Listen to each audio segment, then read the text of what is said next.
Programme کے اگلے مرحلے کی جانب بڑھتے ہیں۔ جیسا کہ آپ جانتے ہیں ہمارا اگلا مرحلہ سوالات و جوابات کی نشست پر مشتمل ہوتا ہے۔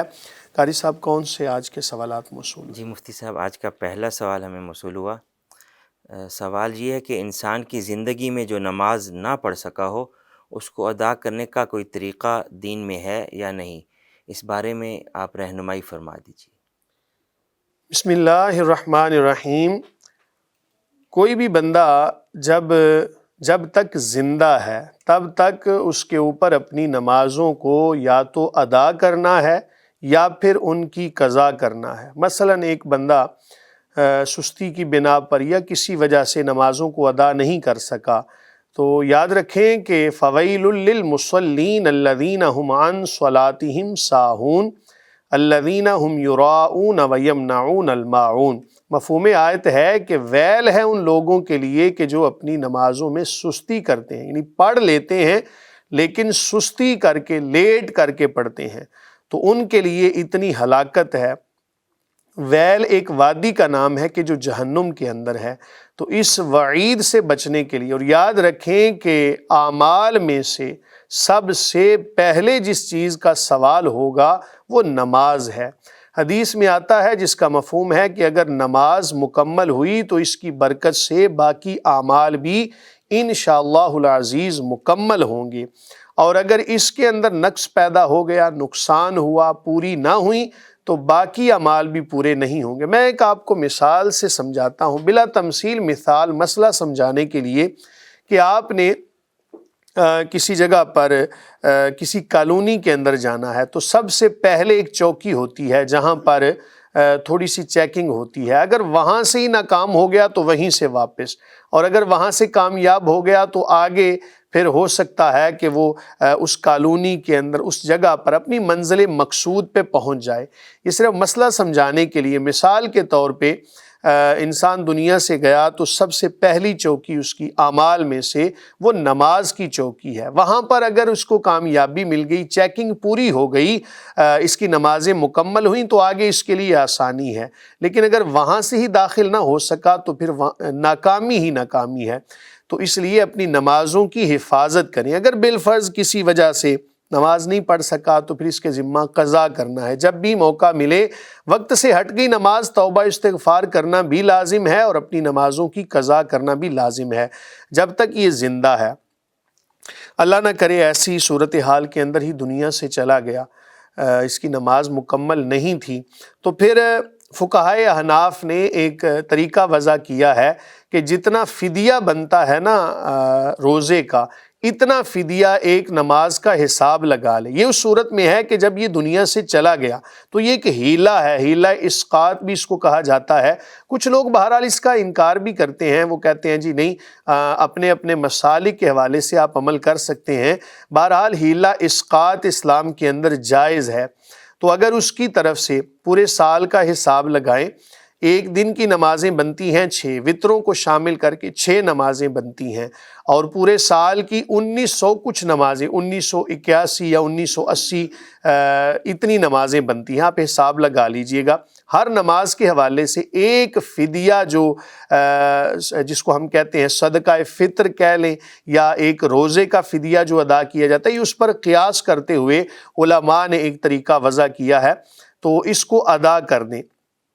اللہ نہ کرے ساری زندگی کی نمازیں تھیں تو ہر نماز کے بدلے میں اتنا فدیہ ادا کر لیں۔ اگر ایسا ممکن نہیں ہے تو پھر ایک ہیلہ کر لیں، چند مساکین کو بٹھا کر تو ایک طرف سے فدیہ ادا کریں، وہ اس کو قبول کر لے، پھر رد کر دے، واپس لوٹا دے، بطور ہبہ اس کو واپس کر دے۔ تو اس طرح حساب لگا کے ہیلہ اسقاط کرنا بہرحال جائز ہے۔ کوئی اگر انکار کرتا ہے تو ہم اس پر کوئی جبر بھی نہیں کر رہے۔ میرا مقصد مسئلہ بتانا تھا، قرآن و سنت کی روشنی کے اندر جو بھی مسائل تھے آپ کے گوش گزار کر دی۔ اللہ تعالی ہمیں نمازوں کی حفاظت کرنے اور روزے کا جو فدیہ آپ بتا رہے ہیں، اس کی مقدار کتنی ہوتی ہے؟ یہ 2.25 سیر گندم ہوتی ہے، اتنی مالیت آپ لگا لیں، آٹا اتنا لگا لیں۔ کھجور کے حوالے سے بھی نصاب بتایا جاتا ہے، منقع کے حوالے سے، کشمش کے حوالے سے، تو جتنی آپ کی بساط ہے اس کے حوالے سے آپ اپنا نصاب جو ہے اس کا حساب لگا سکتے ہیں۔ جی مفتی صاحب، اگلا سوال ایک بہن کا سوال ہے۔ میری شادی کو 2 سال ہو گئے ہیں اور سسرال والوں نے گھر سے نکال دیا ہے۔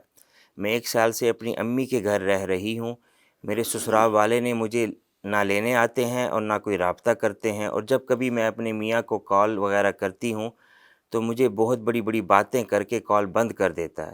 مجھے بتائیں کہ اب مجھے خلا کی طرف جانا چاہیے یا نہیں، اور اگر میں خلا لے لوں تو میری عدت بنتی ہے یا نہیں، کیونکہ ادھر 1 سال سے ہوں، اب میں کیا کروں، مجھے بتائیے گا۔ بسم اللہ الرحمن الرحیم۔ تنسیخ نکاح کے حوالے سے، خلا کے حوالے سے ہم نے ایک پروگرام کے اندر مکمل وضاحت بیان کر دی تھی، اس کو بھی آپ دیکھ لیجئے گا۔ یاد رکھیں کہ خاوند اور بیوی کا رشتہ ایک ایسا مقدس رشتہ ہے کہ اس کے اندر قرآن نے اس کو لباس کہا ہے، ایک دوسرے کے عیوب کو چھپانا۔ لباس کا کام کیا ہوتا ہے؟ عیب کو چھپا دینا۔ اسی طرح خاوند کو بیوی کے عیب چھپانے چاہیے، بیوی کو خاوند کے عیب چھپانے چاہیے، ایک دوسرے کے ساتھ باہم محبت کے ساتھ رہنا چاہیے، اور بیوی کو بھی چاہیے کہ ایسا معاملہ رکھے اپنے خاوند کے حوالے سے کہ خاوند گھر آئے تو اس کے آنے سے پہلے اس کی تمام تر ضروریات کو ملحوظ خاطر رکھتے ہوئے بندوبست کرے۔ بندوبست کرنے کا مطلب یہ ہے اس کے لیے چارپائی بچھونا بچھا ہوا ہو، صفائی ہو گھر کی، خود بھی تیار ہو کے بیٹھی رہے کہ کہیں جانے کے لیے بھی تو تیار ہونا ہے نا، تو اپنے خاوند کے لیے تزئین و آرائش جو بھی معروف طریقے کے مطابق ہے اس کو استعمال کرے۔ یہی اسلام کا حسن ہے۔ ظاہر ہے اپنے خاوند کے لیے نہیں تیار ہونا تو کس کے لیے ہونا ہے؟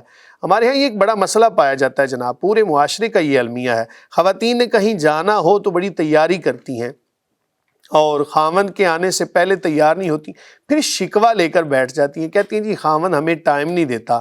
تو کوئی نہ کوئی پیاری بہن ایسا مسئلہ ہوا ہوگا کہ جو کوئی نفرتیں ایسی پھیل گئیں کہ وہ آپ کی طرف نہیں آ رہا۔ بہرحال اپنے معاملات پر ذرا توجہ دیں۔ آپ کے ساتھ تو ایسا مسئلہ ہو گیا، ہمارا مقصد بیان کرنے کا یہ ہے کسی اور کے ساتھ ایسا نہ ہو۔ تو خاوند کو بھی چاہیے جناب گھر میں آنے سے پہلے، گھر میں آئے تو آتے ہی جناب اپنے منہ کی صفائی کرے، اپنے جسم کی صفائی کرے، معروف طریقے کے مطابق تزئین و آرائش کو استعمال کرے، بیوی کے لیے تیار ہو۔ اچھی بات ہے، نبی کریم صلی اللہ علیہ وآلہ وسلم کاشانہ اقدس میں تشریف فرما ہوتے تو سب سے پہلے آپ مسواک فرماتے، ابتدا یہاں سے فرماتے۔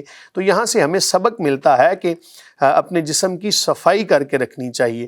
رسول اللہ صلی اللہ علیہ وآلہ وسلم آپ کی تو کیا شانیں ہیں، کیا عظمتیں ہیں، آپ تو منبع رشد و ہدایت ہیں۔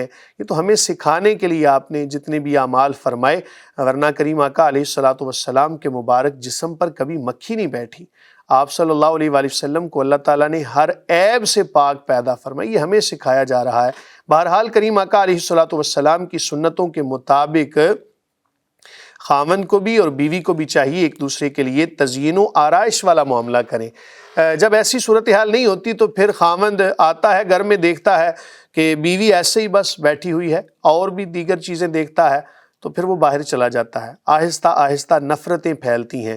ظاہر ہے کہ جب خاوند اپنی بیوی کے پاس آئے گا، وہاں سے اس کو سکون نہیں ملے گا تو پھر وہ کسی اور جانب رجوع کرتا ہے۔ تو ان تمام تر چیزوں کو دور کریں۔